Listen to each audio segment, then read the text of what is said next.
여러분 안녕하십니까? 마하나임 뉴스입니다.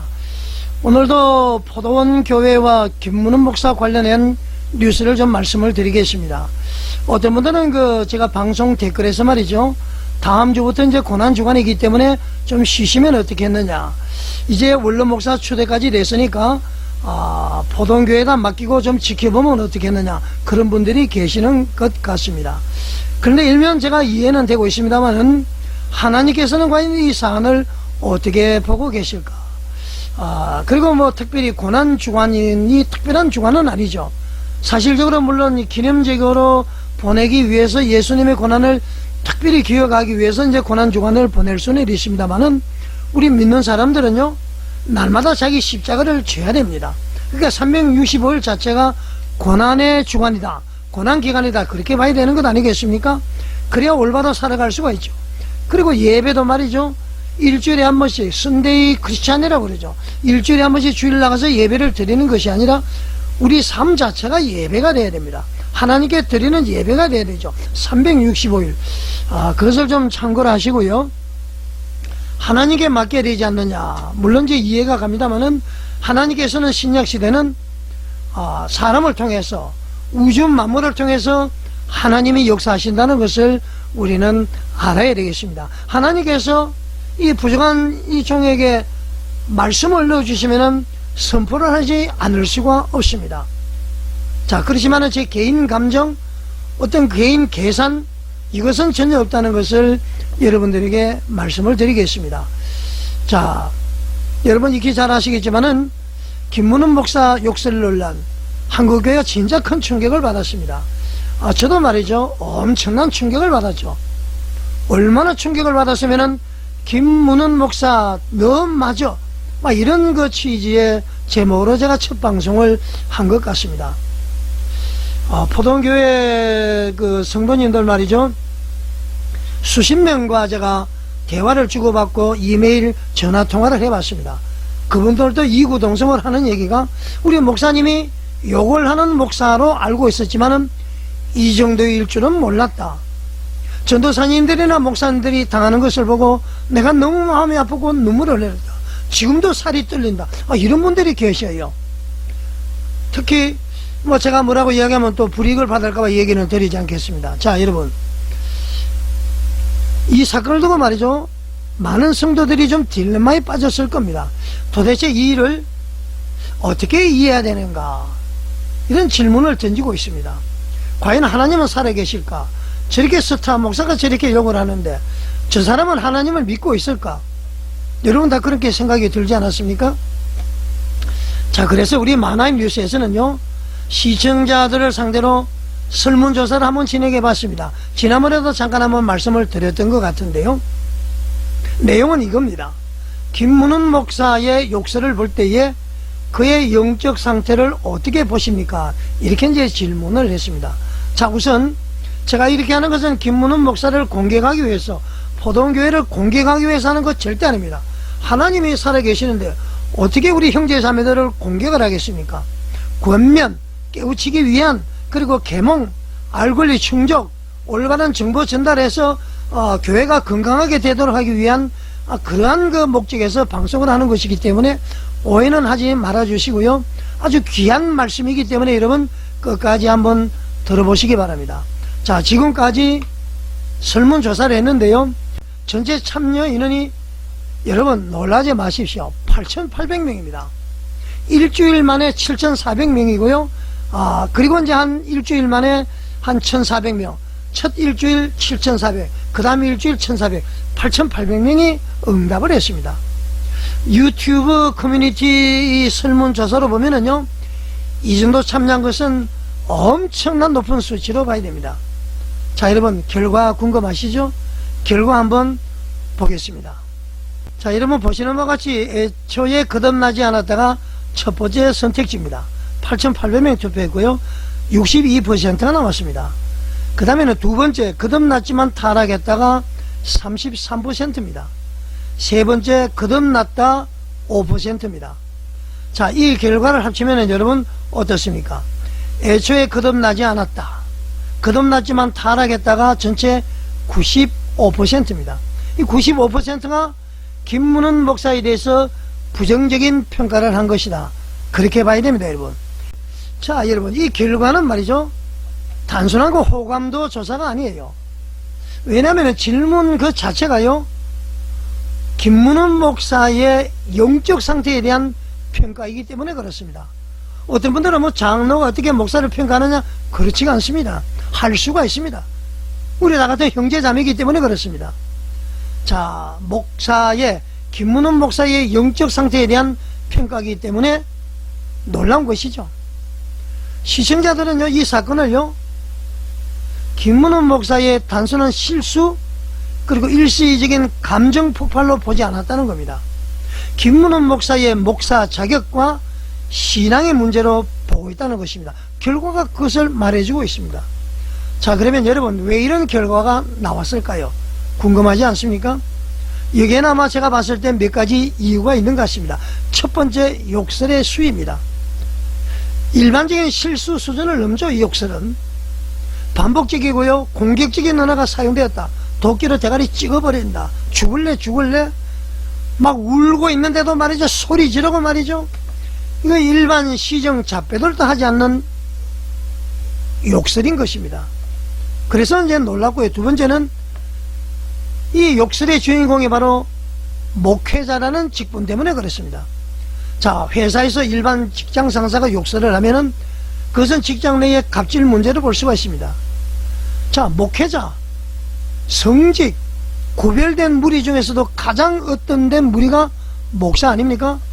이 목사가 말이죠, 성도에게 욕을 하고요, 동역자인 부목사들과 전도사님들에게 그 욕설을 한다면 그것은 여러분 단순한 갑질로 볼 수가 없습니다. 이것은 말이죠, 영적 권위의 붕괴 문제가 되어버리죠. 영적으로 이 사람은 예수 믿는 사람으로 볼 수가 없다, 그런 것입니다, 여러분. 아주 극단적으로 표현을 하면은, 세 번째는 한국교회에 대한 실망감이 엄청 많았습니다. 자, 여러분, 이미 많은 우리 성도들이 말이죠, 한국교회의 여러 문제들 때문에 큰 실망을 하고 있는 상황입니다. 서울 강남 지역의 감리교회의 어떤 목사는요, 전도사를 초용을 했다가요, 쫓겨났습니다. 그것도 면직이 아니라 목사 면직, 그 교회 담임 목사 면직을 시켰습니다. 목사직은 남아있죠. 그러니까 말이죠, 그 바로 옆에 가서 개척을 해서 지금 떵떵거리면서 목회하고 있는 거 아닙니까? 이건 목사들끼리는 같은 밥그릇을 먹고 있었어. 그런가요? 자, 여러가지 한국교회 문제가 많습니다. 수많은 제보가 들어오고 있습니다. 차차차차 제가 전부 다 말씀을 드리겠습니다. 자, 그런 상황에서 한국교회 여러 문제들 때문에 이런 실망을 하고 있는 상황에서 스타 중에 스타였던 김문훈의 이 욕설 사건이 터졌기 때문에 더 성도들에게 반응이 강하게 나타난 것으로 저는 보입니다. 그런 생각이 들 수밖에 없습니다. 자, 여러분, 그렇다고 해서 말이죠, 우리가 조심해야 될 부분도 있습니다. 분명히 있습니다. 성경은 분명히 이렇게 말씀을 하고 있죠. 사무엘상 16장 7절, 사람은 외모를 보거니와 여호와는 중심을 보신다. 그러니까 어떤 사람이 구원을 받았느냐 거듭났느냐 이런 최종 판단은 하나님의 영역이죠. 그래서 이제 교회 역사에서도 보통 이렇게 말을 합니다. 열매를 보고 판단한다. 그러니까 김문훈 목사의 그 욕설을 보고 저 사람 구원받았다 안 받았다, 거듭났다 거듭났다 이런 평가는 하지 않지만은, 우리가 열매를 보고 판단할 수 있지만은 아예 구원 자체를 단정해서는 되지 않는다. 이것도 이제 우선 말씀을 드리겠습니다. 그러나 열매를 보고 우리가 알 수가 있는 것이죠.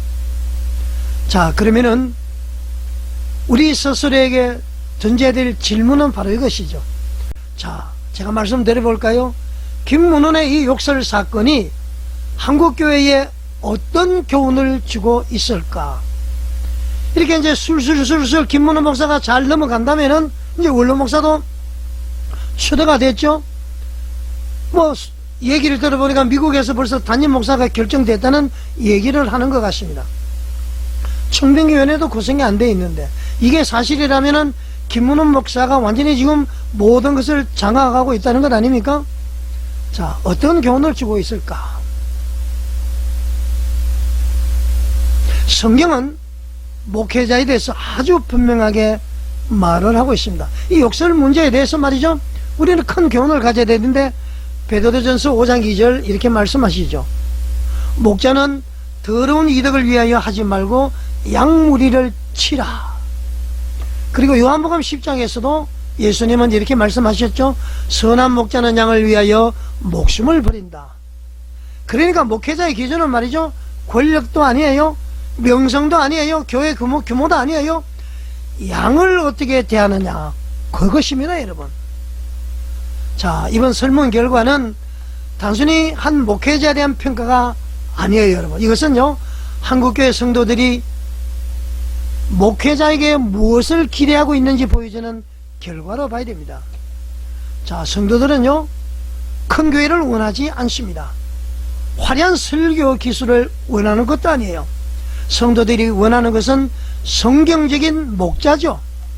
성경적인 선생인데 말이죠, 내가 영적인 아버지, 하나님으로부터 특별히 계시를 받은 사람, 또 성도들도 말이죠, 목사님은 영적 아버지고 내가 영적인 자녀라고 이야기하는 멍청한 성도들도 있습니다 여러분.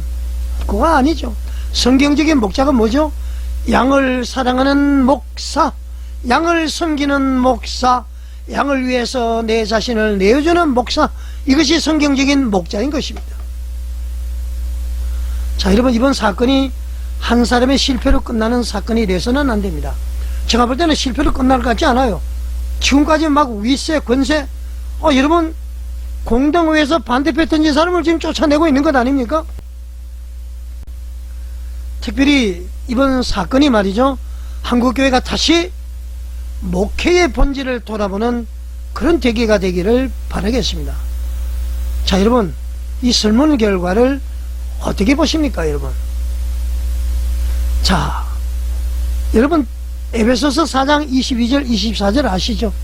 그리고 25절에서 32절까지 이 말씀을 바탕으로 제가 별도의 방송을 한번 하려고 그럽니다. 지금까지 우리 성도들은 말이죠, 목사님들의 설교만 들었는데 목사님을 향해서 부족한 종이 하나님의 주신 영감을 가지고 말씀을 한번 드리고 싶습니다. 자 여러분, 선생은 많지만은 스승은 없고, 목사는 많지만은 주의 종은 없다. 그런 얘기 제가 몇 번 했었죠.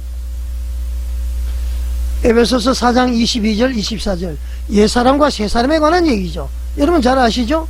너희는 유혹의 욕심을 따라 썩어져가는 구습을 쫓는 옛사람을 벗어버리고 오직 심령으로 새롭게 되어서 하나님을 따라 의와 진리의 거룩함으로 지으심을 받은 새사람을 입어라, 그 말씀입니다.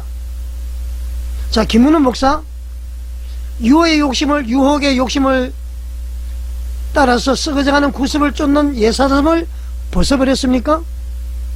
그리고요, 심령으로 새롭게 되어서 하나님을 따라서 의와 진리의 거룩함으로 지으심을 받은 새사람으로 보입니까?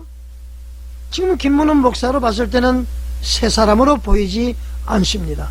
자, 그렇다고 해서 제가 정죄할 수 있는 것은 아니고, 우선 제가 하나님이 주신 영감을 가지고 말씀을 드립니다. 다음 방송 여러분 기대해 주십시오. 새사람이냐 옛사람이냐 평가, 에베소서 4장 25절 32절에서 나옵니다. 하나님을 본받는 생활이죠. 여기에 말씀에 저를 비추어보고 김문훈을 비추어보면은, 아, 박신녀는 옛사람이구나, 옛사람이지만은 새사람 되기 위해서 노력하는 사람이구나, 김문훈은 옛사람이구나, 새사람 되기 위해서 노력하는 사람이 아니구나, 타성에 젖은 사람이구나, 이렇게 볼 수가 있습니다.